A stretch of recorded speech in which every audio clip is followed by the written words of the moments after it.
Hey everybody, so welcome to the In Layman Terms podcast, no fluff, just facts. And I have a great guest today, Angie Aki. She is an investor and so much more, so much more. Welcome, thank you for coming. Thank you for having me. I appreciate it. It's a pleasure. So why don't you tell everybody a little bit about you? Sure, absolutely. I am a multi-passionate entrepreneur. I love that. I read it somewhere and I was like, that's it. That's me. I love that. I jumped out of corporate America in 2019 and got into real estate investing and wholesaling real estate. So I did that for a few years. And, Wholesaling, huh? Yeah. Wasn't exactly.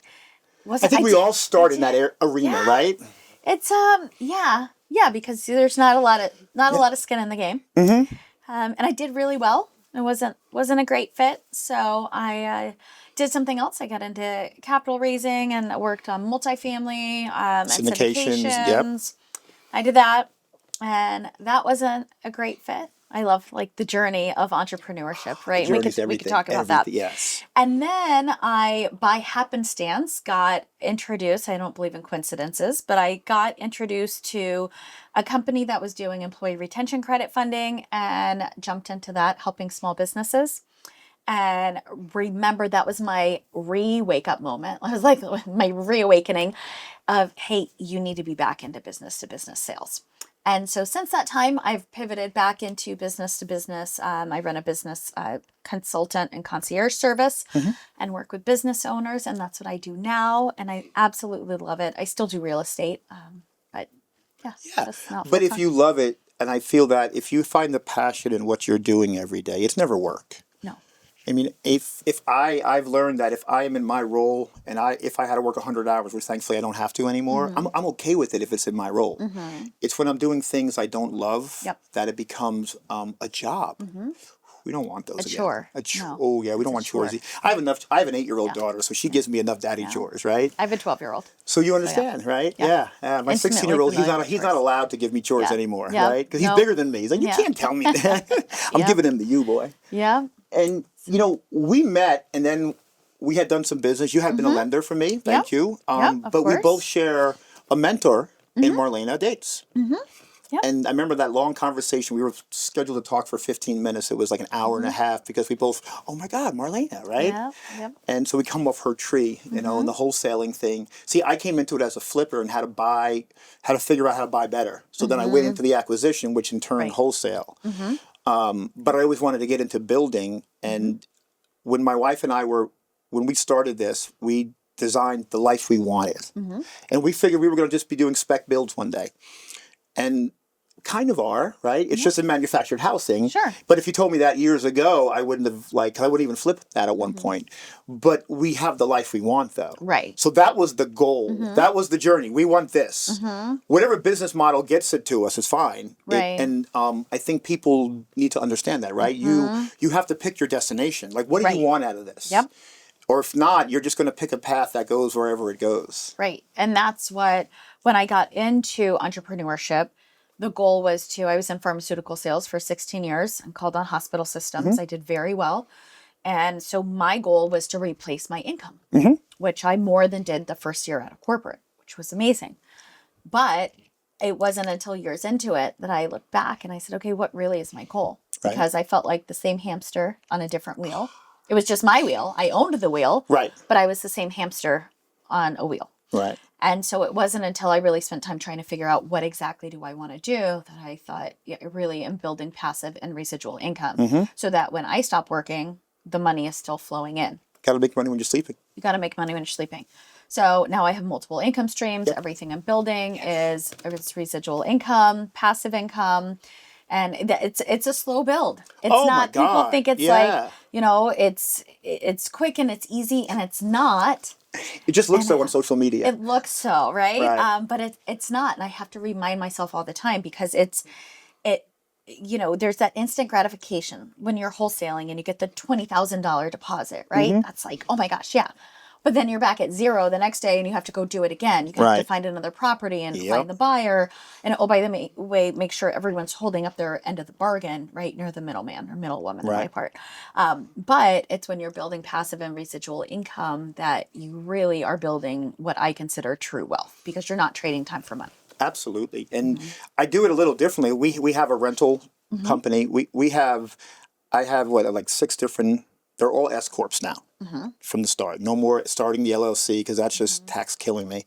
But every one of them is run by, we call them business unit leaders, and each one of them are profitable. And each one of them is a different income stream for us. You know, we have the rental income, perfect. We don't touch that. That goes to buy new rentals. We have a mortgage company. We generated in September $1.2 million of originations. That's not from our sales. Right. The goal That's for awesome. January is $2 million. But she hit 1.2 in her first month. I Right. love that. We haven't even started that. We have the dealership. We have construction management. So each one, and we have the real estate brokerage.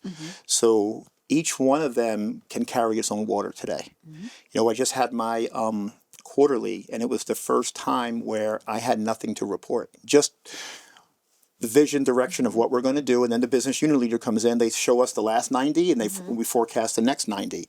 And you know, that was a 22-month journey to get to that point with consultants involved. And the greatest thing about it was the guy who came to do my first in person with me. I haven't seen him since that day. He got to come to see the fruits of the labor 22 months. That's awesome. He sat in his chair a week ago and said, I don't recognize this business. Well, you're not supposed to. That's why I hired which you. is huge. Yeah, absolutely. But it was you finding did what that. he recommended, right? Like you followed a path that was given to you, right? And Well, he works with Gary Harper. And because we are both men of faith, and I trust and believe everything he has done. Okay, I align with him. Yep. And I said, wow, this guy, when he came here, unlike most people who want to coach, he was fully prepared to tell me my strengths and my weaknesses based on what he saw in my company and my PI. right. And we know ourselves. When he read my PI and described me, he called me a cat. And I'm like, well, okay. He's like, you want to get scratched when you want to get scratched, but you don't need social interaction. It's your business. And I was like, ooh, I trust you now, because that's correct. No one knows that. My wife would think that I have to be social every day because I want to be. I don't need it though. When he described that, I was like, oh, I believe in that voodoo now. Yeah. Right? Because, and we use it every day. Everybody who's here, we get ourselves tested yearly. New hires especially, because it shows, are they a good fit for the role? You know, like, look, we have sales roles. We love mavericks in sales. That's where they're going to crush it. You know, and we use that because that's how you run a business. It's no longer the gut feeling. No. You know? No. And that's hard, isn't it? It's all a journey. I like to say things are hard, right? I feel like that's inviting it in. Right. It's all part of the journey. And the journey is, you know, for me too, I've done a lot of different things in 6 years, and it's been, you know, when you're doing really well and you're breaking it down to zero to start over, because it's not it's not easy, right? It's a journey, and it's like a roller coaster. Yes. And it's like the highs are really high, the lows are really low, but you have to have the persistence, and you have to have the courage to make the decisions that are right for you. And to your point, what you said earlier is you and your wife built a business the way you wanted to build it. So you have to have a business that serves you versus you serving your business. And I've been very cognizant of that. Yes. The whole time, hence why I was like, this isn't it, right? And Yeah. hey, we're going to bring it down to zero. And I remember when I was wholesaling, I had a conversation with my husband, and I said, I'm like, this isn't it. And I had a buyer that wasn't performing, and there were things totally out of my control. And I'm like, this is. Don't you hate that? Yes, because I'm a woman of my word. If I say it's going to happen, it's going to happen. Like, that's it, right? Number one core value for me, do what you say you're going to do. Right. And communicate, like constant communication. That's my deal breaker. And I remember having that conversation with him, and I was like, this is not it. And he looked at me, he's like, you did not quit your job to build your business, to be this stressed out and be doing this. And he's like, if you don't love it, he's like, burn it all down. I'm like, what do you mean? He's like, stop doing it. And that was in, I want to say October, maybe of 2021 or 20, I don't know. The years are all jumbling together. Yeah. Or maybe 2022. And I had everything shut off by the end of the year. So I literally went down to zero, and it was pumping out some cash. But I it was wasn't like, pumping out happiness. It wasn't pumping out fulfillment. Right. And, I think I think officially midlife at this point. And so there are so many other things that are more important than money. Quality of life. Quality of life, fulfillment. What are you doing to help people? Right. Emotional paychecks. How are you? Yeah. It's just so different, and it's not about the money. And there's so many studies of people that are millionaires, billionaires, whatever it is. They've reached their goals, they've exceeded their goals, and they feel empty. And it's because they're not tapped into their purpose. Yes. So when I had my chain of health food stores, at one point, it could almost produce $100,000 a week. I lived in Miami. I was the biggest jerk. I had a house on Pine Tree Drive that was like 8,000 square foot on the intercoastal. My neighbor had a 12,000 square foot house. I was mad because his was bigger. Because I was money driven. Okay. I had a 12-car garage with 11 depreciating assets in there. Never had that again.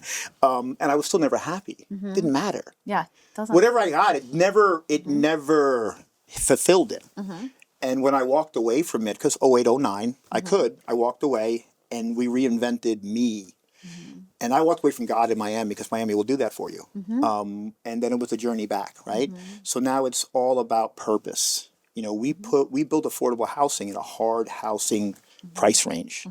And we're one of the best at it. That's a purpose. I'll lose money along the way on deals to fulfill somebody's dream home, right? Because in the end, when I do that, no matter what, I don't think of it, but later on, it's going to work out even better for me. It always does. It always does. And I've had people just say, that's bullcrap on social media. Like they don't know. They don't know. Because once you realize that, you switch it, life changes.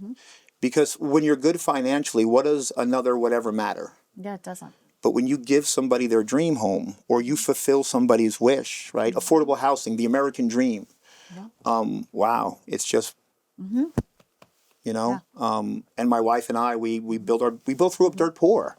We give more to charity than we pay ourselves, right? That's hard. Yeah. But that's our wish. It's fun. It's fun. Right? Okay? It's fun. And we make our kids and our team, we go to serve and they hand stuff out, but nobody knows that this is our, like we give and it's like, that's all we're here for. Like we don't want no one to know because we're just here to serve.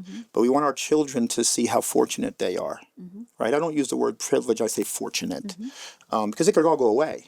Sure. But they need to know there's a responsibility for that. They have a responsibility to take whatever, and I'm not an easy dad by far, take whatever we give them and go further. I'm sure you're not easy either, right? The rules are the rules for me. The rules are... Right. My wife is the easy one. We have rules. But yeah, I'm probably a little bit easier than my husband. Okay. He's like, but yeah, I'm the... Like my son, he broke the rule, right? So he didn't, the allowance hits on Thursday. When he didn't get all his stuff done by midnight on Sunday, I went back and I took it. He's like... Yeah, that's my husband. That's not me. Yeah, absolutely He procrastinated. So he asked for an extra Friday. He wanted to go to Top Golf with his cousin and friend and stay out later than normal.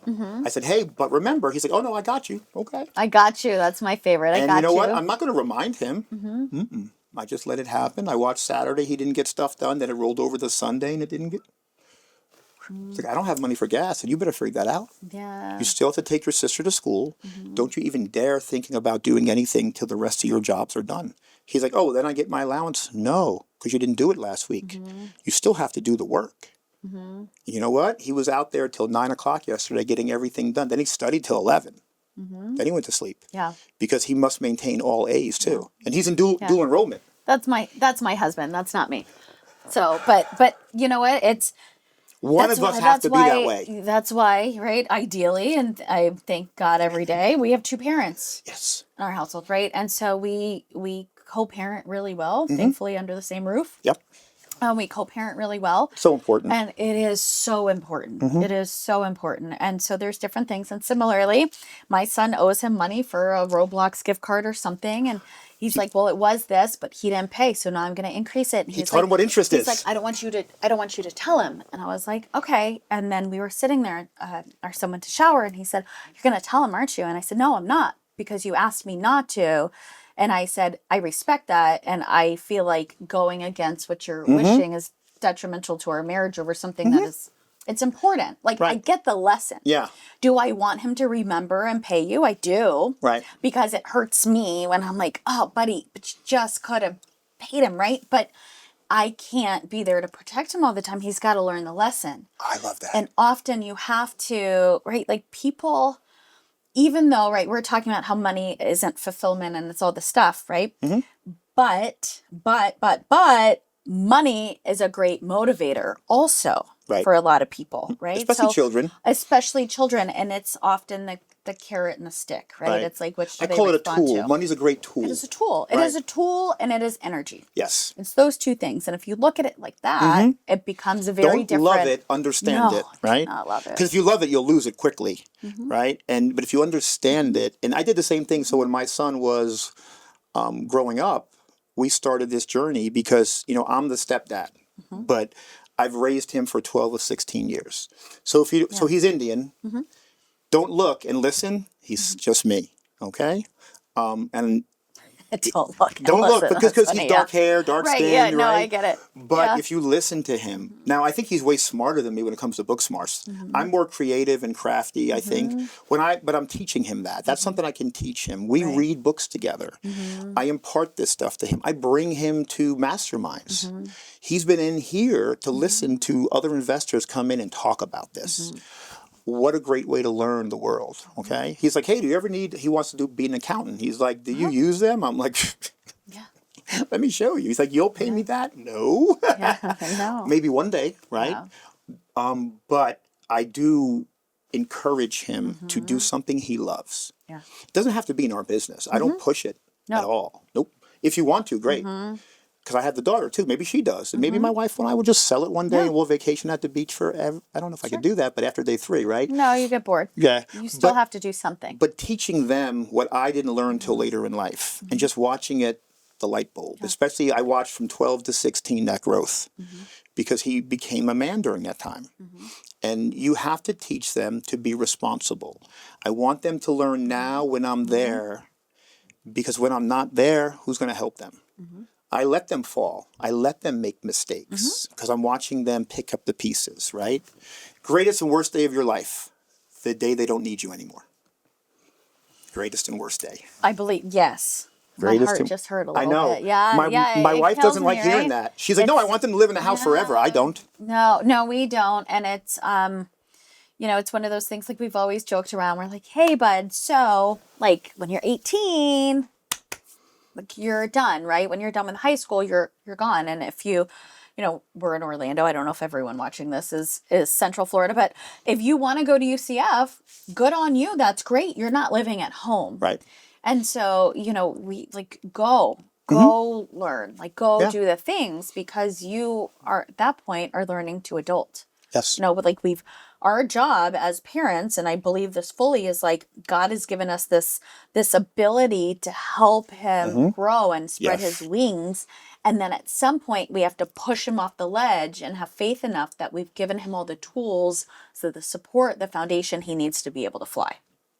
And I think that is huge. And it will be a scary moment for everyone involved, right? It'll be like, hey. But what if he just jumps on his own, right? Because you've given him that skill set. Right. You've given him a confidence. And I say, because I do coaching like you, and I always say, I'm going to teach you to fly. And I'm watching my children understand what that means. It just means you can do anything you put your mind to, especially if someone else has done it. I'm not asking you to climb to the building and flap, right? But I'm saying we're going to teach you to fly. And, my son, he's in dual enrollment. He's going to finish his associates in high school. And then he already knows that if he graduates that way, he goes right into UCF with no problems. Automatically, it's like a freebie. Yeah. And I'm like, phew. And then how smart he is. He says, hey, you and mom have paid for college already. You're not going to spend all that money. What are you going to do with it? Yeah, we're going on a great vacation, bud. Thank you. Okay. Yeah. He's like, but what if I want to go to college again? Well, the money's there then, right? If you want to advance your degree. But I want you to work too. Not the first 2 years, but in between, say, graduating and then grad school. I want you to understand, whether it's with us or somewhere else. Right. Understand that, the world is out there too. And I want you to realize that. But if you were going to go further, then that's what the money's for, right? We did that Florida prepaid. It's already paid for and done. Both of them are done already, because we wanted to make sure that was good. Right? Yeah, we did the 529, I think. Yeah, I wasn't smart enough to do it the other way. I just did the Florida one, right? I didn't know better then. Yeah. Yeah, so you live and learn. That's why I'm a big proponent of, I'm like, hey, let's talk about, and I know you and I have shared so much, like, hey, let's talk about what we're doing to invest, what we're doing to make money. Hey, how have you lost money, right? Because if I can save you from something, or you can save me, right? Like, share, like, maybe. But, right? we One become way more is collaborative better. as we grow. And the Yes. people who are still combative, they're not going to get up there. No. Like I do so many more deals with people who are big investors because they have a skill set that I don't, and I have something else. And we come together, boom, we do something and we move on, right? Maybe we do more, maybe we don't. Depends on how the outcome is. Right. But it's collaboration at this point. And people who don't see it that way, it's that scrap mentality, right? People still tell me, why are you sharing other people's listings? You'll never sell your stuff that way. It's like, Yeah. dude, I sold 76 homes last year. Yeah. We're good. Yeah. I'm I going to think, help someone. yeah, I just, because you know what? I don't even care if they like and share mine. It doesn't matter. I'm going to do this regardless because it's who I am. Okay? Yeah. And though we make the content, but I don't play with it anymore, my team knows to like and share it. Yeah. Right? Yeah. It's fun. So every morning I have this really long, what some people consider a really long morning routine, but I love it as part of my day. And so I write down goals and affirmations, and part of what I write down is I write down my financial goals and say, you know what, I'm going to do it. I'm going to have fun doing it. And I'm going to help others make money alongside of me and help lift others up as I rise. Yeah. And that piece of it is so fun to me. And you have to help, right? Because so many people are looking for leaders, and they're looking to people to connect with, and they're trying to figure out, like, hey, what does Tom have? What does Angie have? Like, something's different, right? Yep. And so when we can share our ideas and share what we're doing and bring people in on the fun and the money and I always tell people, I'm a partner, right? It's fun. It's exciting. You have you have a multitude of minds. It's like you celebrate You together. learn so much You though learn too, so right? much. It's so much better. And going it alone is lonely. Going it alone, it's lonely. It's just, it's not as fulfilling. Not fulfilling. Because you're not plugged into a greater, okay? Yeah. It's like I always see with young investors especially, they never plug into groups enough. And they stay on the struggle bus and they feel they're the only one there. No, if you just plug into your community, you're going to realize, one, that other people have done this, and two, there's ways to get off of it. And you just isolate yourself, and then what happens? You die, and you quit. Yeah.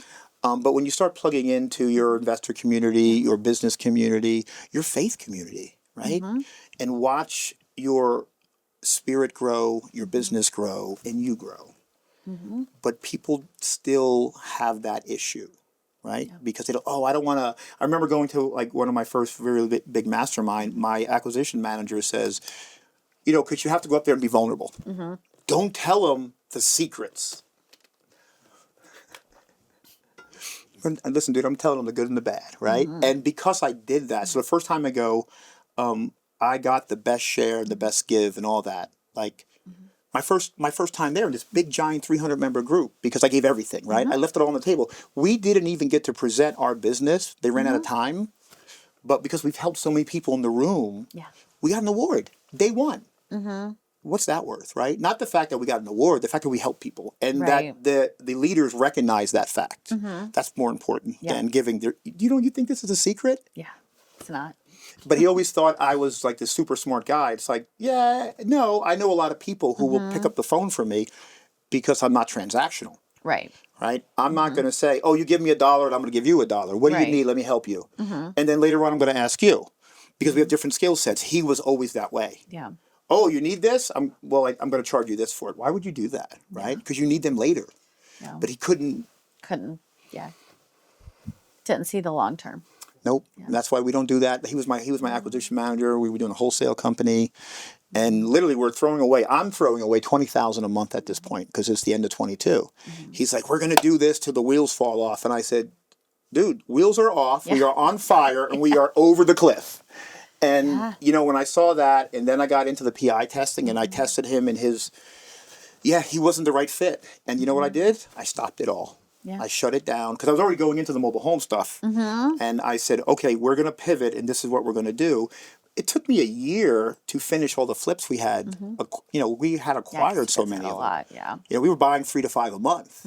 But now we're in a depreciating market. So the last one we sold that we should have made 80, 90 on, we made $11,000. But we didn't lose.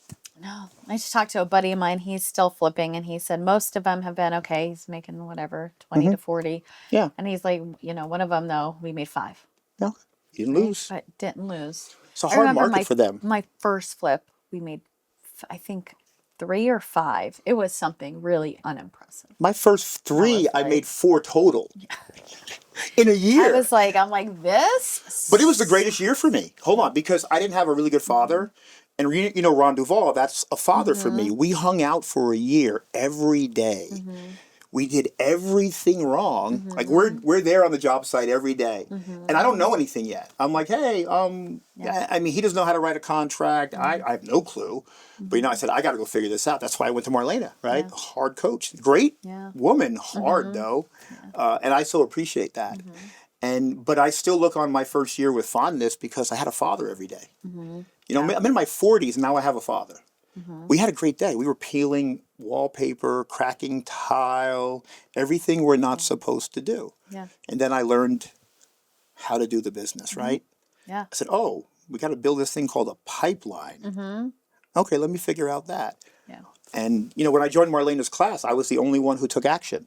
Think about it, right? And she invited me back 4 more times or 3 more times for free. I think that is the disconnect when people look at entrepreneurs or they look at someone that they deem successful, right? And success looks different for everyone, right? So whatever people say, okay, this person is successful, the differentiating factor often is that they took action and they took consistent action. So many times people are so paralyzed. I have to learn everything first, or I have to do all this first, or I have to, but you just sometimes have to take action and kind of figure it out as you're going. Because if you're just waiting and you're learning, you're going to be waiting and learning forever. It's like I shared with my husband last night. So I got into this crypto opportunity. Okay. I don't know much about crypto. I've never really understood it, but it was an opportunity that presented to get into crypto mining. Very little input of my time, effort, or money. And I was like, you know what? I'm going to figure this out because I know people are making money with it. So I'm going to, why not? Right? And I'm going to learn as I go. Absolutely. But that's just a little example of taking action.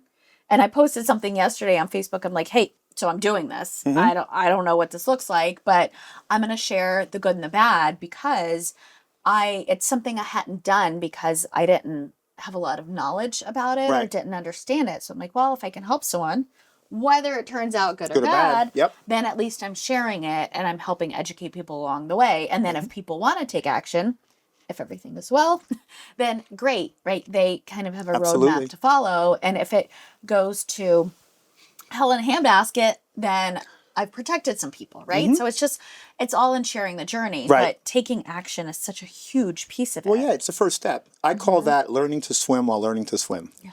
I think the entrepreneur is not afraid of that. It's like, I'm going to dive in this. And if we go this way and we have to pivot, at least we know it's not this way. And I think people are afraid of that. I'll say, I'm just going to win a different way. It didn't work. Okay, we're going to go over here. But going back to crypto mining, Greg Bond is a big miner. No. Oh my gosh, I need to connect with him. Oh my God. He is so, Greg Bond is super smart. Yes. Okay. And half the stuff he, teaches me is like, hey, slow down. Layman, right? You got to dumb it down for me. But he moved the whole operation to North Carolina because it was cheaper to buy power in bulk because they have the power plants that no longer supply all the factories. So he got a building, got the power to it, got a discount on all the power they need. Okay. And then he rents the other part of the buildings out, and their bill that they pay him pays for the power. What they pay him for power pays his crypto power bill. So interesting. I didn't know he was. So this opportunity is based out of Texas, and they had the mine is in Texas. Right. And it's great because it's community focused, so it prevents a handful of multimillionaires from Right. buying all the mines, Yeah. right? And then, Yeah, he's there. You go. oh my gosh, that's awesome. And you know him. He's in it. Yeah, but I may need you to reconnect me with him Absolutely. because Yeah, I think he's traveling this week. I don't even know if I have his number, and I'm got you. traveling, but like Yeah, in a week or so, that would But be you see how the awesome. circle works, right? The circle always works. It's the network. It's just ask somebody in your network, and they either can or know somebody who can connect you, right? And it's just for you. You'll have questions. You know him, Sure. and he's a great guy. Yeah, he's a great guy, You right? know? And I'm like, this is all new to me. Yeah. And that's another reason. Someone's like, why are you sharing this? You don't know if it's successful. I'm like, well, for reasons like that, right? document I the didn't journey, know. though, right? I want to document it. And You share. also, now I know, like, Greg's a great resource. So maybe he can share something or, Oh my God. right? And so great. He was trying to get us to Awesome. like get into commercial stuff, and I'm like, let's talk to my wife. My wife's like, at that point, she was still working here. She's like, nope, I'm just getting this down because I was willing to like 1031 everything gone and get rid of residential.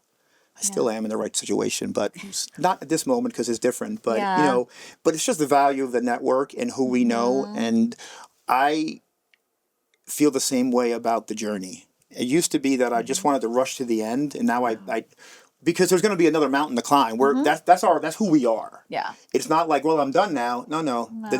But I want to enjoy as we roll this ball. I want to win this journey, and I want to remember it. It was also learning. When I learned that part, it taught me to be present with my children as well. To the point where, I have my work phone, but I have my off-duty one. Has no email. I know you said that. Yeah. Because I found myself with them one day and I'm checking. I'm like, wait a minute, I'm only going to have this moment now. And I'm going to have them where they both want to spend the time with me. It's short. Short. And so I have the other phone. It has, Audible, YouTube, and text and phone. That's it. Right? And so now I can document things. I can listen to stuff when I'm walking or whatever. But and nobody has a number. Like, so if people need me in those days, they have to either talk to my wife or my executive assistant, and they reach out if they think it's worth it. Because I'll always say yes. Yeah. And I need someone to guard my time like that. Yeah. So I just hired someone to start guarding my time. We had talked about this last time. Yeah. Right? So I hired someone it didn't work out. Yeah.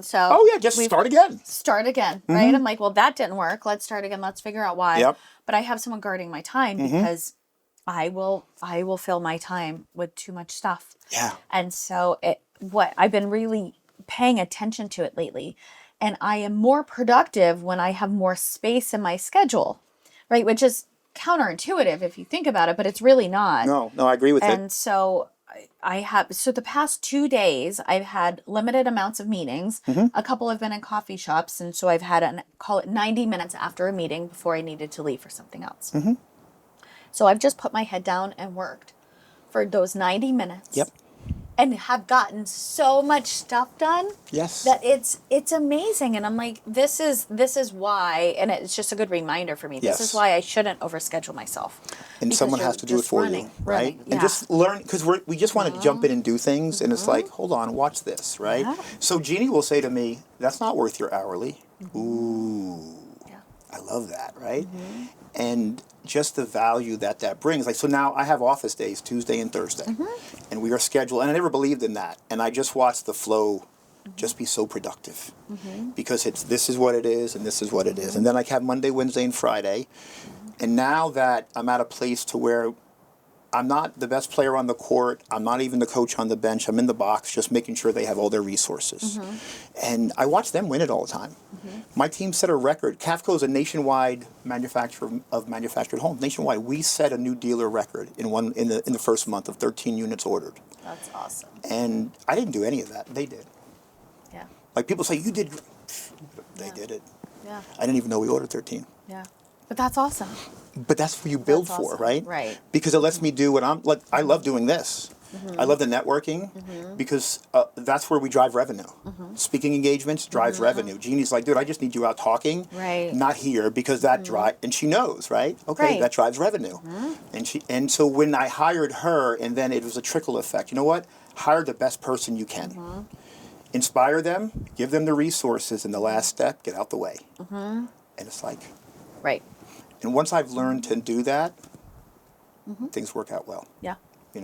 Weekends off, all the time. That's huge. I used to never do that. Now I do. I'm like, I'm unavailable Today, after this, Saturday and 1 Sunday. o'clock done, right? When's the middle of the week? Don't feel bad, right? No. Every Friday, I normally leave early too, 3 o'clock. Yeah. Because I like to spend time with my daughter or my son. I do. I take them both out at times, but I take each one out separately once a month, just us. Right? Oh, this is you and me, and I let them pretty much decide. Like my daughter, hey, what do you want to do? Let's go see a movie, get our nails done, whatever. Yeah. But it's daddy-daughter time. Then it's father-son time. So important. And then whatever we do together. Yeah. Right? Because isn't that why I did this? Yes. Right? It That's is. the reason why. People forget all the time. It kills me. I've seen so many people, right? And you follow people on social media. Yes. And I've seen so many stories of people, they're all in, and like the message is you have to like go all in and work 5 million hours a week, and do all this stuff for a hard time. Maybe in the beginning. But then their next post is, oh, I got divorced. Yeah. Oh, I never see my kids and whatever. And I'm like, you do have to work hard, but you've got to have a balance. And Right. you have to remember why you did it, to your point, because you've got to have the time away Yes. and to focus on what's really important. Because if you've built something for your business, but then your business takes over your life, then what is it for? What is it for? Because when you turn around and you're like, hey guys, look, and no one's there, then what? Right? And so Because we always say we're doing it for them. So many. But We you're always not. say we're not, right? You're doing it for yourself. Right. And, I will, I never thought I had balance. And then I was at an event, and a guy gave me a PhD level overview of balance because he knew me. He says, you're wrong. I know exactly what you do. Like you have your morning routine, I have mine. I get up early. I pray, I read, I stretch. I put God in my ears first before my brain thinks wrong. Because my brain, our brains are going to go negative. Let me plug this in. And then after I do that, I go to the gym. That's my oxygen mask in the morning. Because then I can do everything else during the day. But it's early enough where the world doesn't intrude. Because that happens. But if I need to go to the school for something, I'm there. I don't miss anything. Right. Because I only have that day for this, right? Because our kids go to private school. We couldn't afford it in the beginning, and now my wife got them scholarships. So it's funny, when we can afford it, she gets scholarships. Okay, great. Yeah. But fantastic, she got them scholarships, right? We pay enough property tax in the county. Right. And so it's like, okay, they have chapel. I go to chapel once a month with them. They have picnics. They have all these great things that you don't have other places. I want to be there. Grandparent day, it's grandparent and pop, right? And because they remember that. Yeah. They remember that. Who's there? I remember. My parents couldn't do those things. Yeah. No, right? you remember who's there. Yeah. It's important. Because that's what I want them to do. We didn't grow up this way, but this is what we want them to understand is how you should do life. Yeah, it's modeling. Right. They're watching, whether or not you think they are, they're watching everything you do. Everything. And if you are with them and you're on your phone, like you were talking about, and you're on your phone, you're not really with them. They are noticing that, and either consciously or subconsciously, they're taking a memo that this is happening, and you're showing them that that's okay and a way to show up as part of a family. Right. And it's not. In my opinion, either. My daughter, when I had the office in one room of the house at one point, and she came in there one day with summer break. She's going to start. She's like, "Where's my desk? I'm coming to work with you." She was little. She was like 5. We had a desk made, put it on a shelf in the wall. She had her chair, and she came in with her little iPad, and she had a little fake phone. She puts it over there, and she was modeling my behavior.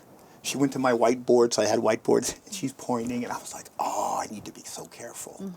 I need to be. So, I think one of the things I always need to work on is me regardless, but language sometimes, right? I never use bad language at home, around the kids, around women especially, because my mom would beat me to death still. 85 years old, the cane was like Luke Skywalker. So my daughter doesn't hear that, because that's how it should be. Yeah. There's daddy-daughter dances at school from first grade. I make a big production out of this, right?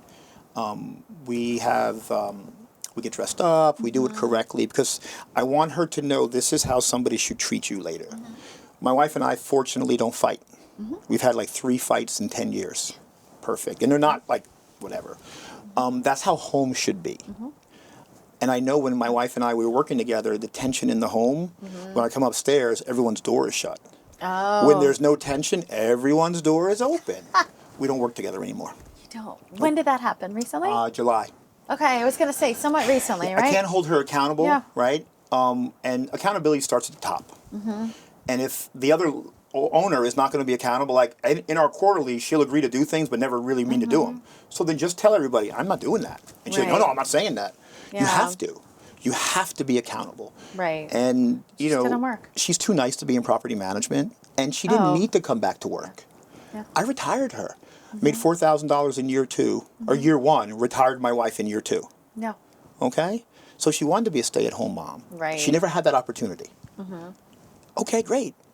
So enjoy that, but now she also is donating time to the charities that we're heavily involved in. Sure. So she's the point person to see where the money is needed. Right. And do we need to give more? Or how do we do these things? Yeah, or how can it be allocated? Yeah, I think that's a better skill set for her, right? Property management. No, Ooh, it's like that's tough. nobody wants to do property management or wholesale. Oh, no. No. When I hear neither. people tell me they love her wholesaling, I was like, you're crazy, Yeah. right? Yeah. I loved the money. It was fun. It was fun. It's that instant gratification. But I've been in sales for almost 30 years now. Right. Not quite I should say over 25. Not quite that old yet. No, you're like in Getting your there. 20s. Get out of here. But I've been in sales for a long time. So it fulfilled that sales is instant gratification, right? It's that dopamine hit. And that's what wholesaling did for me because it's yes. like, it's big chunky money, even though it's active income, which is. You know, I have the active income still with the houses we build, but I have a pipeline. So 22 months ago, my revenue for the year before was $6 million when I was wholesaling and flipping. My revenue for the quarter of work into the pipeline is $8.5 million for the quarter. That's sales. That's to me fulfilling because it may not all happen this quarter, but it's going to happen. It's going to happen. Right?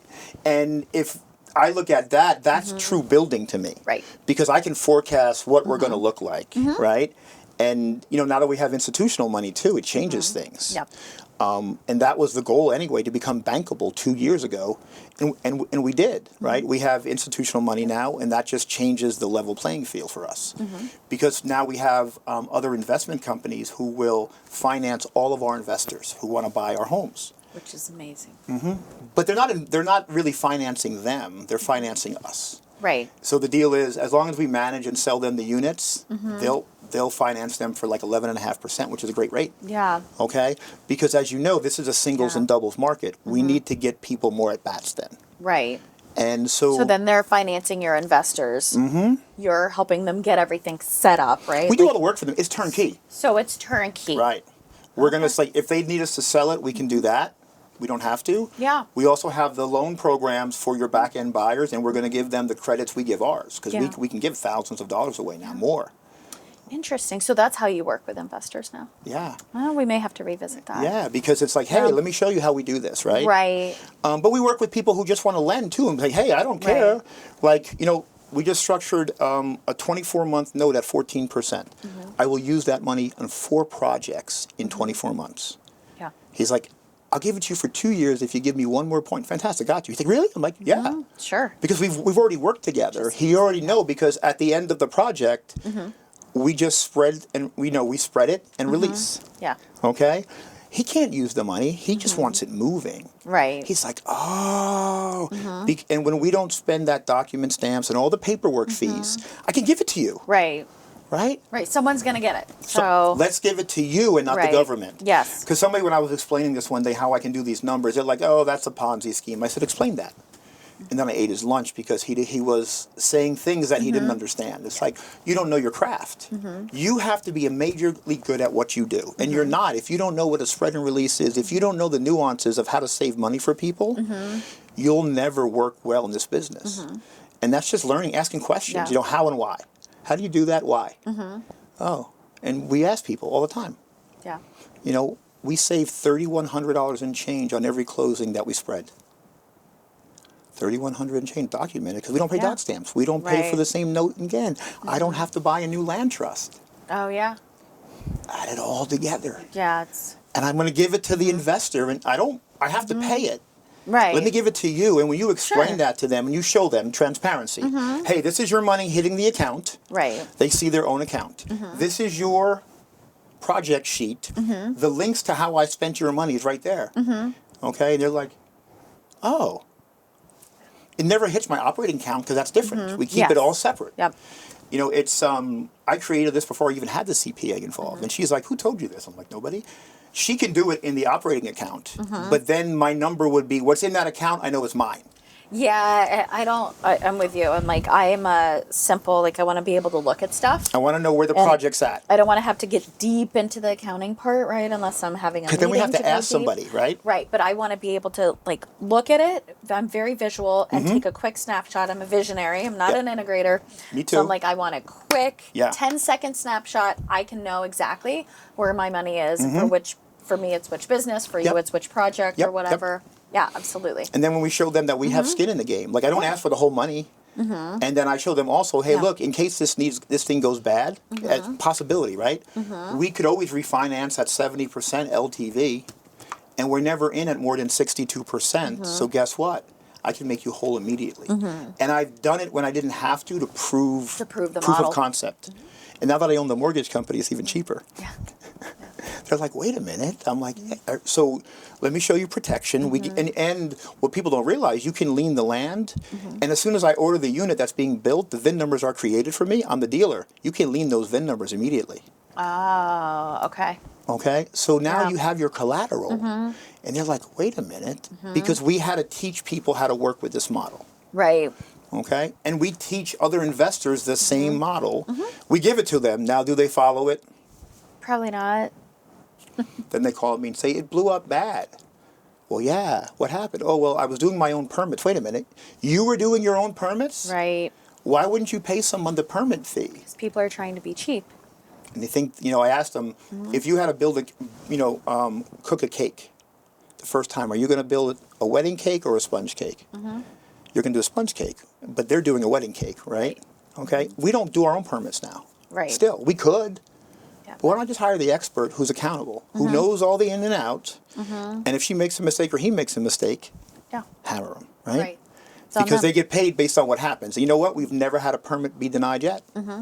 My project managers never fail inspections for reasons. I don't allow it because if you follow, it could happen. Right. But the rules are in place, the guidelines, the SOPs, the checklist that us visionaries hate. Yes. Hate. Process maps. Hate. But they need them, right? So when we hire somebody, we give them the master sheet to how to do their job. Not just saying this is what it is. Here's this process map with swim lanes of how to do everything, and it's for each county we operate in. Yeah. That And then makes there's an my head SOP. hurt thinking about it. When they told me about this and they showed it to me, I thought they wanted me to do it. And I'm like, take my fingernails now because I'm not. They're like, no, we're going to do this for you. Oh, great. Perfect. Yeah, perfect. Right? But that's the difference. I don't know about you, but I know of me, I can't build structure. I work well in my chaos. I'm like an octopus in there. But your team doesn't. Yeah. I've had people quit crying because there was no structure in the beginning. Yeah. So it's to your point. I think that's and that's one of the things I'm trying to work with my virtual assistant on, because my brain works in a certain way, and I'm a visionary, and there's a controlled chaos, But we understand it. But we understand it. And then as I'm like, there's tasks flying at you all the time. There's things we need to do. I have multiple verticals within one business. And you need to be able to fly with all of them really quickly and really keep up to speed. And without all of those processes in place, it's really difficult for people. Yeah. But I'm like, hey, you have to develop, as I'm telling you stuff, we have to work together, but you've got to develop them out. Because I always make them. I don't. Well, I have a personal admin now that I didn't have before. And so then the 2 ago when we started that role, I had them create their SOPs, and then this one had to be let go, and this one's sticking. Now the SOPs are there. She's a different person, okay? Because we didn't have that role before, but we developed it. Right. But one thing I've been really good at is making videos of everything I teach. And we have a library of everything I have to teach people. So now, because we're going to always teach this, just go here, watch this. Right. And we use Trainual, and I love the fact that I'll see if they watched everything. Because let's say they start, we give them a certain amount of time to watch X amount of videos. We go and look. They don't know we can see the numbers. Right. And they're not allowed to download it. They have to watch it in Trainual. Because if you download it, we can't control it. Okay. And then when they start, if they're not 100% across the board, we ask them, hey, did you watch everything? And if they say yes, and the numbers don't say, they're gone day one. Well, I just fire them. Because that's a test, right? Yeah. Integrity. Did you do what you said you were going to do when we weren't watching? What kind of are, though, with the numbers, right? But you need that in business. Right. I still use hub staff that takes screenshots of all their computers during the day. I don't look. Never look. Unless I have to. There's a problem. Because we built this around and understand that the VAs hold the other VAs accountable. My business unit leaders hold the other unit leaders accountable. That's what they need, right? And they don't need me to do that. Yeah. And, but when you have someone to build out your process, and then I always tell them, we're going to do other things. Maybe you come with me, maybe you don't. I'm going to give you the opportunity. But you have to be able to train your replacement. Because I'm not going to do it. Right. Right? Someone's got to do it. It's not going to be me. Exactly. But we always hire from within. It's surely not going to be me. Right. Yeah. We hire from within, especially with those roles. Yeah. And you have to be able to document everything you do, and then teach someone if you want to go to a higher position. Because we always offer that first.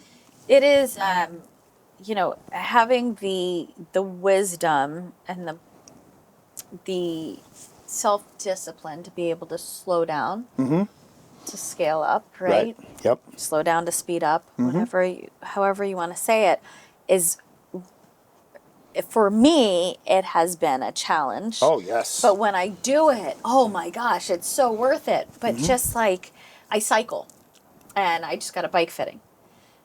Right, so you're tweaking the bike to fit me, and so the first part of the fitting was 3 hours. I was like, really? See, I just went and bought bikes and did it for a while. It's but you have to get it fitted for you. Okay. So it's like your arms are a certain length, right? Your knees have to be at a certain angle. It's like all this cool stuff. And then I went back and we had another hour or so, but I picked up like 0.7 miles per hour. Oh, wow. With no changes personally, other than the bike. Right. And so that's just, in my mind, I was sitting there and I took a picture while I was there because I'm like, this is my reminder to slow down, to speed up. Because it's so important in everything you do. It's like creating space in your schedule. Yep. Well, you can't pack it with 8 meetings. Nope. You need to have a few, and then you got to slow down. You got to do the follow-up. You got to do the notes, all the things that have to be done. So you have to slow down, speed up. So I remind myself of that constantly. Yeah. It's hard, though, because I remember when I started to do that, which was to create the videos, because if not, I'm always going to be teaching somebody. We're always going to be teaching this somehow. And am I going to keep just having meetings and teaching new people how to do this? Let's just make the videos. It got banged in my head, right? And then with meetings, even when they're in person, it's still Claude AI recorded. Everyone gets their notes. Everything is done Google Meet, even if it's a phone call. Because I want the notes to be taken. Because we need the documentation. It's important because there's no longer he said, she said. It's right here. Right. In the last month, I've had 3 interesting business development problems, but the notes were the notes. Right? Okay. No. Here's our agreement. Let me show you. And if I didn't have that, it just would have been arguments. And I won't do business with these people anymore because they were just games. And here's the documentation, because whenever we do JVs, great paperwork. Right. I don't care that we know each other forever. I don't care. This is going to make sure we exit correctly. It's going to make sure we will continue to know each other for a while. And we will continue to know each other, but we will not know each other. Right. Because I felt they were trying to cheat me. Oh. And I caught it. Yeah. And I said, hey, I'm going to do this. I'm going to report my quarterly earnings to the IRS, and I'm reporting this. And then that's when, they had to come to the table and be correct. Because I'm reporting correctly. Because I have to. 1, it's how I do business. 2, it's how I do business. And there's no, you're either going to cheat on your wife, the IRS, or you're not going to cheat at all, right? And I choose not to cheat at all. Right. Okay? Because I don't do any of it. My accountant does. She doesn't let me get away with anything. Right. No, that's why I have her. And she doesn't even do my taxes. She just does my monthly, then gives it over to the tax guy. Yeah. He's more gray. So if it gets past Miranda, I'm good with George. Yeah. But I need that. She's like, you can't do that. Okay. But if you did it this way, it'd be okay. I'm like, great. Great. Yeah. Okay. And that's a good value for me then, right? Keeps me always correct. And they run their business, and they're bigger than I am, but they run it pretty much differently than I will. So I've had over the, I talked about partnering and how much I enjoy it. I part of the journey in entrepreneurship is failing forward with partnerships and people that you work with. And I know I have had some great successes. Yep. And I have had some great Failures. Opportunities to really learn about people. And it has been surprising at moments. Yes. But it's really, you have to take a step back and say, okay, what was the lesson, right? What was the lesson? What is what can I look out for in the future? What wasn't documented? What was missing? What didn't protect me? What didn't protect our partnership? What didn't protect the asset? Whatever it is. Whatever it is, right. And so I have partnered with people, and, to your point, it doesn't matter how long you know someone. It really doesn't. But it's enlightening always. I think that in the beginning, people are afraid to have those hard conversations to set the expectations. What can go wrong? Everything. And when you don't have it and problems happen, they stink, especially when they're with friendships. Okay? So that's why I don't like doing business with friends anyway, or family. Family doesn't work with me anymore. No more of that. But when we do it, okay, what are my expectations? What are yours? This is what our agreement states. And we call it the pull the pin clause. If it all goes bad, what happens? Okay? You have to have that because it may not happen 99% of the time, but when it does, it's bad. And if you don't have the proper documentation, it's even worse. Because then you're talking, they feel this way, you feel that way. No, this is what we agreed, and this is what has to happen. It takes that emotion out of it. Yeah. For extra emotion out of it, right? Like there's still emotion, but there's a plan in place, right? It's like, hey, no one wants a plane to go down, but if it does, right, then an oxygen mask falls. This is where the door is. Right? Also, Yeah. did you pay attention when she's like, hey, there are the doors, it's going to illuminate, like all the things. You need to know what the plan is. So if you need to jump ship or get on one of those little floaty raft things or put that thing around your neck and blow that, then you need to pay attention, right? You need to know what the plan is. And that comes with experience because having made the mistakes, it's like, how can we not do that again? And then so it's the agreement, the JV agreement, whatever it is, right? What my role is, what your role is. You're supposed to do X, I'm going to do Y. And don't just assume everybody knows. Right. I love when a partner says, what do you expect from me? Fantastic. This is going to work well. Yeah. And then I already know that, like when they say, oh, we don't need that. Oh, we do. And this is why. And if they don't agree to it, then we don't do it. Simple, right? Because like with all life and business, you build your guardrails. And you stay within the boundaries. And if you do, you're good. It's when you stray. Oh, what could go wrong? Everything, right? You learn your lessons. I can tell you the 29 houses I lost money on in the years. Every one of them taught me a lesson. At one point, I had one of those desks where you pulled it open and had just a little shelf here. There was a piece of paper with a lesson I learned from each one of them. Right there, written. I like right? it. And now it's in I can tell you the house, what the problem was, and what went wrong. 29 times. 29th wasn't bad. It was a house we just held too long. But it was also a house I won the Builder of the Year on. And I sold 7 other houses for that loss. So I needed to be able to show things that I was doing. And I was okay with it because we were the Builder of the Year because of that house. Yeah. So we lost a couple dollars, but we sold 7 other properties. So good and bad, right? Right. But it taught me lessons. Each one did. Yep. And they're etched. The wins are the wins, right? Those are easier to forget because you're going to win more than lose, hopefully. Yeah. But the losses, hopefully you retained and not do it again. Oh, yeah. Yeah. Yeah, I've had plenty of those myself. Yes. But you're always going to fail more times than you win. Yeah. I'm good with failure. I mean, yeah, I'm failing forward is how I look at it, right? Fail forward. We're not perfect. We're not. My wife tells me every day, let me tell you. So I always joke about that. Let me tell you you're not, yeah. But it's learning, right? And figuring out what's the next step. Where do we go from here? And that's a difference, right? It's like the difference for success, or we're all going to fail.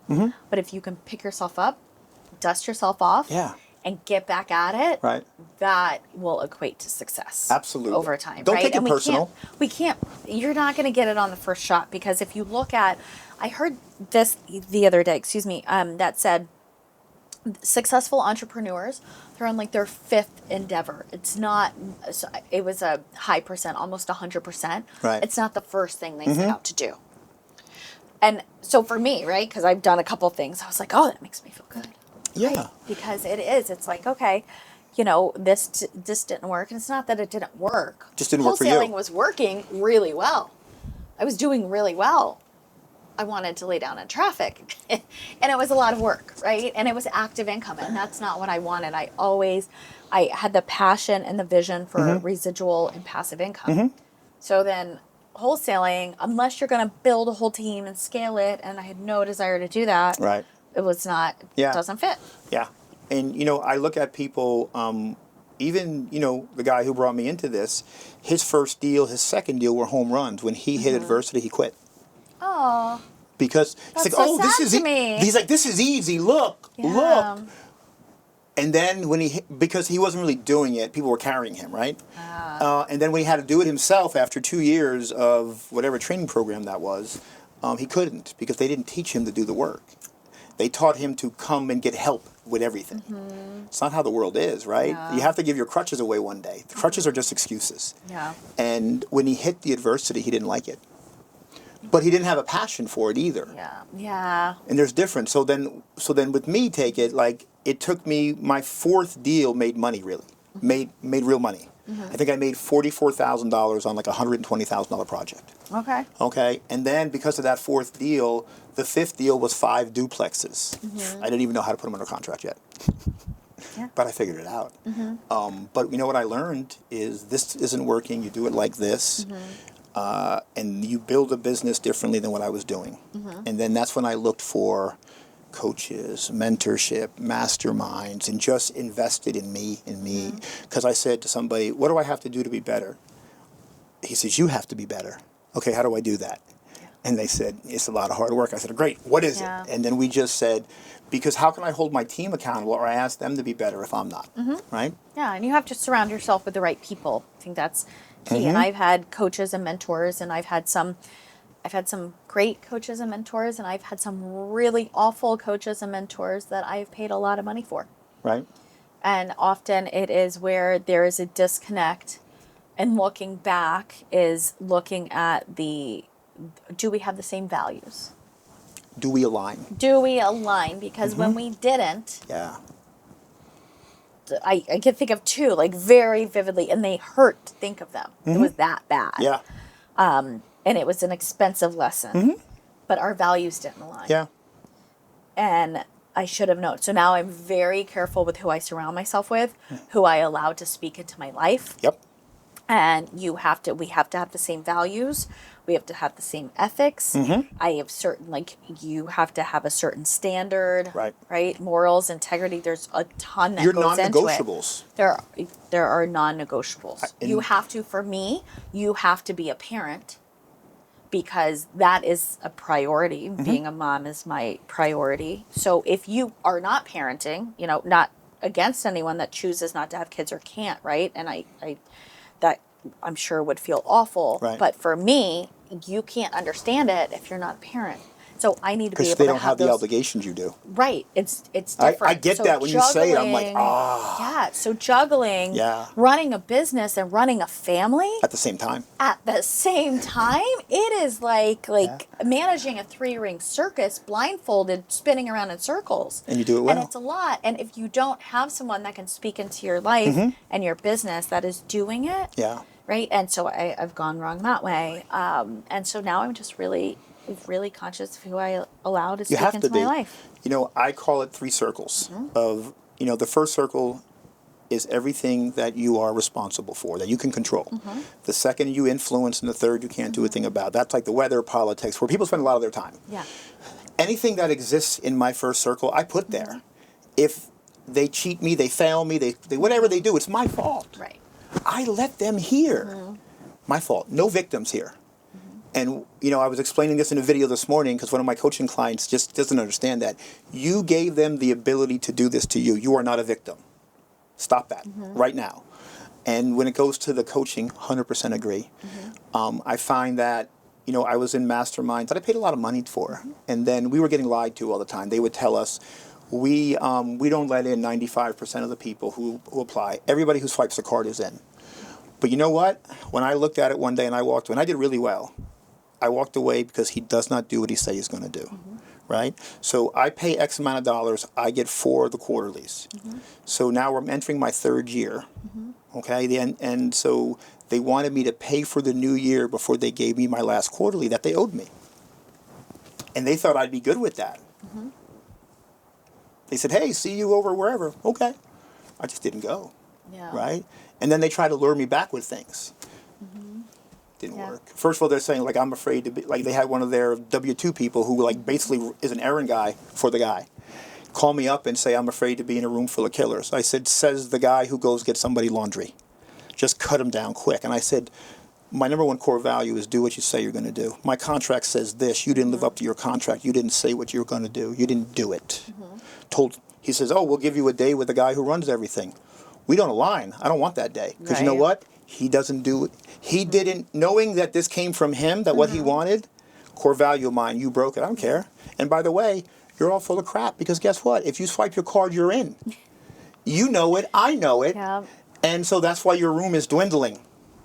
Okay?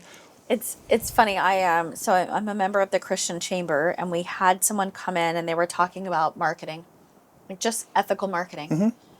And I've been in sales for 25 plus years, but looking at, and it was kind of cool because she's like, look at your marketing, look at, do you say X amount of spots, but there's unlimited spots. Do you say this is on sale till X amount of time and then it's not, right? Or price is going to go up and the price never goes up. Or, right, what are you doing? Like some of those incentives, right? And that gets people to buy. Are you using them in an ethical way or are you not? And so it was just, she's like, go back and look at your marketing and, see what you're doing. And it's really, there's so many of those, right? Like, oh, you have to buy and this is the, this is the value and this is the real price and it's going up and you have like the clicker, like 3 hours left at this price and then you don't buy it and then they send you an email like, you can get it for cheaper. An extra, you can get it for cheaper. I always know, I'm like, let me just wait. Let me wait, see what happens. Get it for like a third of what they asked for at the beginning. It's just authenticity and just like do what you say you're going to do. Be authentic, be honest. Right? And so what is it? Yeah, we build urgency differently because when we list the dirt, we haven't ordered the unit yet because we're doing permits, right? And we tell them, hey, the urgency is if you buy now, I can build exactly what you want for you.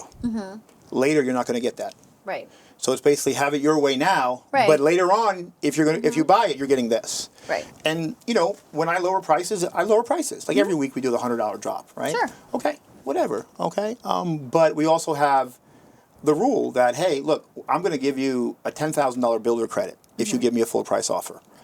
I know my price is justified because I guarantee you I have appraisals within 3 miles in 6 months because I work in those circles, right?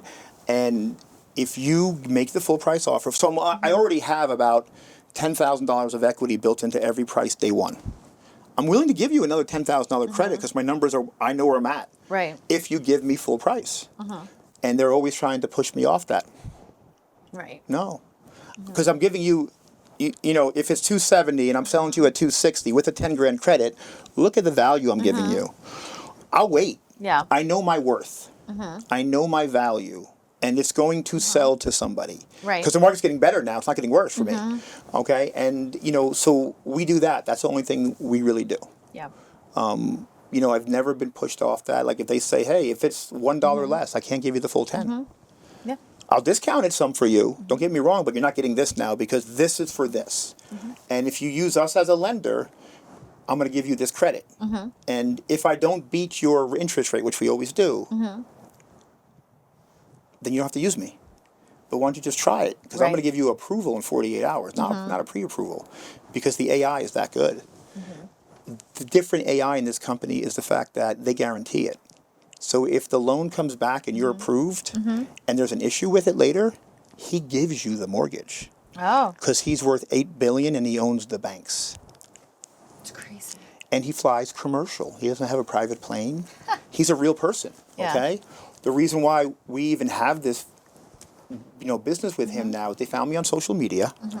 And then when they were trying to get us signed up and work with them, they tried to make it money. How much do you want to make? And I'm like, stop. You're not pushing any buttons correctly. How much can I give to my buyers? They're like, what do you mean? I'm giving every credit to them right now. The head guy saw that. Had a conversation with him because of it. Now it's all worked out, right? Because we align. Okay? And every dollar I make on a loan, when it's mine, we give back to them. Great. I don't need that money. Right. But guess what? When interest rates change and things are different, we just have it available then, right? Okay. But they need that money. And that's why we went through all these hoops for. So we can help them more without, because we can only give so much in our pocket. But let me find other revenue streams that I can give back, right? Right. And so that was part of this process of, the year before I did about $8,000 in legal fees to build a company with partners. And I walked away because I'm trying to put this peg that didn't fit the hole. And I'm like, this is going to go bad. Best $8,000 you've ever spent. So just August, walked away. Yep. August 1st of last year, I walked away. July 31st of this year, we signed the first document getting the mortgage company for free. That's awesome. Because I learned patience finally. Don't force it.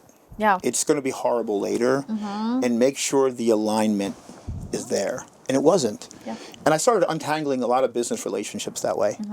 Because, this doesn't work. Let's just part, Because, I've learned at 54 that I don't yell, I don't argue, I don't yell at my children. I don't hit them. I punish really creatively. And it's better that way.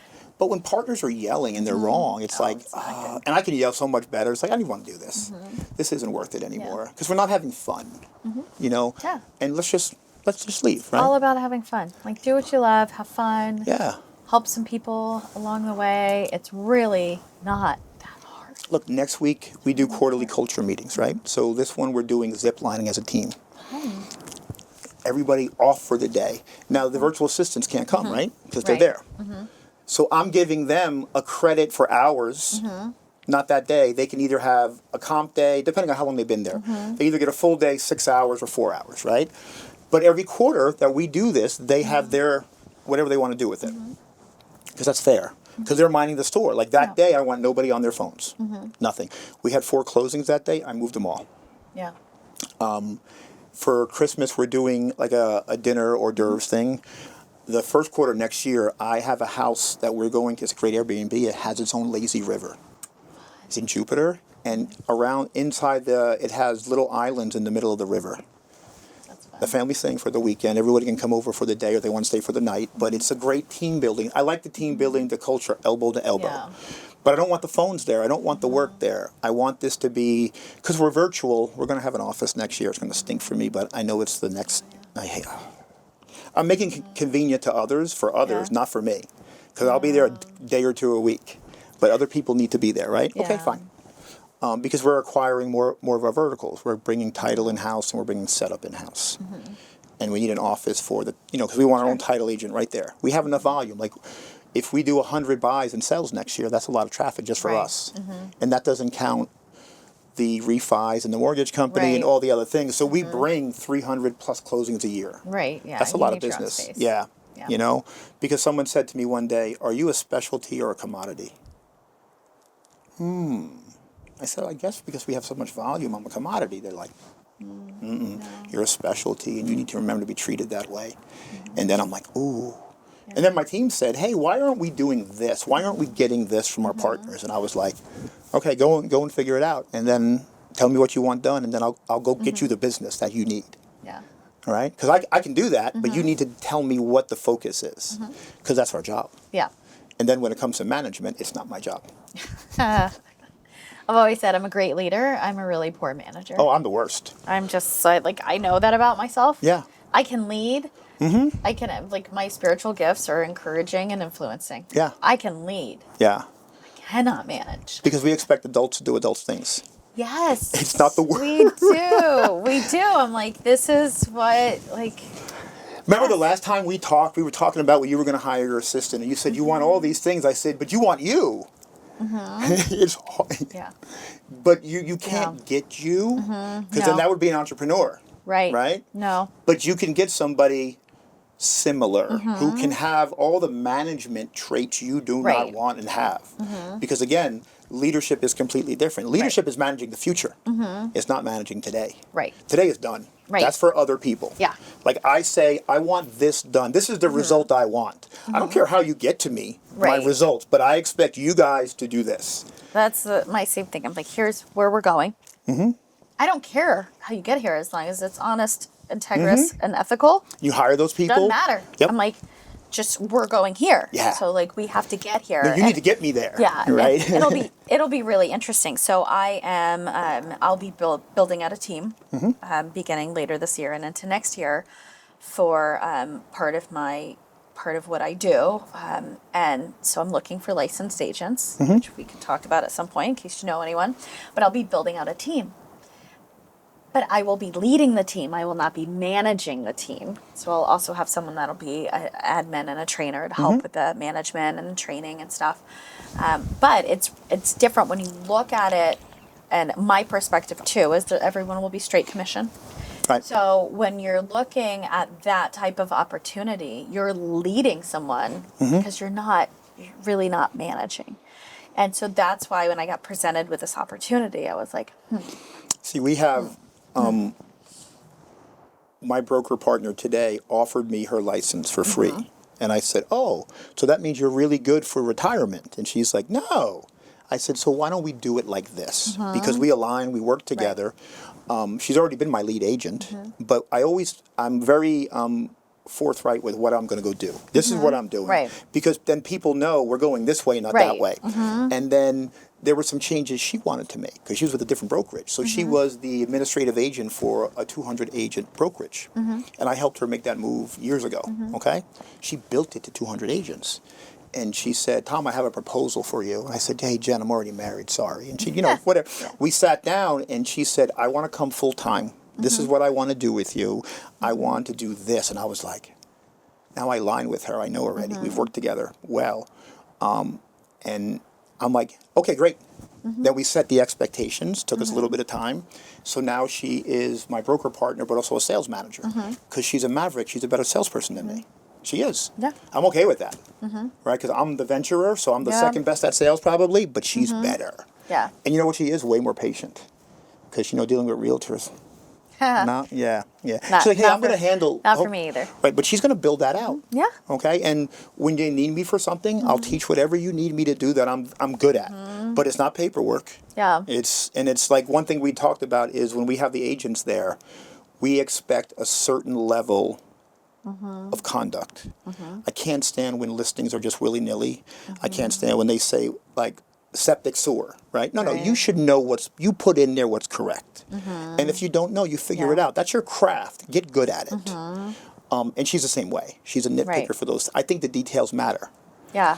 And sometimes they don't to people, and you know what? You can't have them around. No, and it'll be really interesting as I grow out this portion of my business, right? Because I'm looking for licensed insurance agents, and I want to know, hey, what did you do, right? And what are you looking for? And here's the value, and this is what this business looks like. This is what we're growing it out. Do your values align with mine? And so it'll be a fun project. Oh, but we may have to chat about that next time. Absolutely, but one of the things you need to also remind them is who you are, right? Because anybody to come and learn and work around you, that's a value in and of itself. Right? Yeah. And I've watched people come and go who should have performed better. Okay? And I've learned that I couldn't want their success more than they did. And there was 8 of them so far who have left. And all these 8 have all called me after the fact and said, I wish I did better with you because what I was getting, wow, I didn't realize. Because look at what I've done in 6 years. Yeah. Financially free, 6 years. Don't count year 1, right? Right. My wife and I, we ran numbers. If we sold our rentals and just private lend at 9% and not everything, we'd make about $700K a year doing nothing. Yeah. I don't want to do that though. Yeah. I don't want to give up. right? No. Because what am I teaching my children then? That I took the easy route. My goal now is not number. I want to see what I'm capable of. Yeah. Because I didn't have this ability, and now that I have it, what am I going to do? Bail out? No. No. No. It's not number. I want to see what I'm capable of at this point. And my son's watching, and the little girl's watching. If I take the easy route. Yeah. Yeah. So we're going to wrap up in a few minutes. If someone's starting their journey, give them the best nugget that you have. It could be more than one, you know, a philosophy, a belief. I think really there's so many. Start with mindset. Agreed, 100%. You absolutely, it is all about your mindset. You should be pouring, in my opinion, at a minimum 5 to 10 hours a week on your mindset every single week. I agree. So it's all mindset. You can get in your head and you can really screw stuff up. Yeah. Or really just ruin your belief in yourself. And there's limiting beliefs and imposter syndrome, and we talk about that for a whole episode. But focus on your mindset. Your mindset is critical. Take action. Like, don't be afraid to take action. I know it's scary, but take action. And you know, I think building some boundaries and really understanding your why, because, you know, what are you building this for? Is it truly for your family? Yeah. Is it truly for passive income? Is it truly for a legacy? And then try to build it backwards so that your business serves you, because it's really easy to get distracted. Yeah. And there's so many, as an entrepreneur, there's so many opportunities. You really have to stay laser focused and get really good at your craft, get really good at what you're doing. Yeah. And then that goes back to mindset. Yeah. To me, mindset is number one, right? I call it, you have to get rid of your stinking thinking. Yeah. When I coach people, when I change your mind, then we can start. Yeah. Because if you don't believe, you can't win. That is... I never have, you've just regurgitated to me my belief in how you do this business and life. Yeah. Right? If you don't believe in yourself, nobody else will. You're not going anywhere. Like, you're doggy paddling. You're not going anywhere. You have to believe in yourself. Yeah. And it's such a key part. And, you know, we all go through ups and downs, right? Yeah. We all have our things. But you have to put in the time. Yep. And I look at where I am today versus 6 years ago when I left corporate, and I don't recognize who I was. Oh, yes. And I'm so grateful. And I've grown so tremendously. And it's because I learned so much about mindset and personal development out of the gate, and I was committed to it.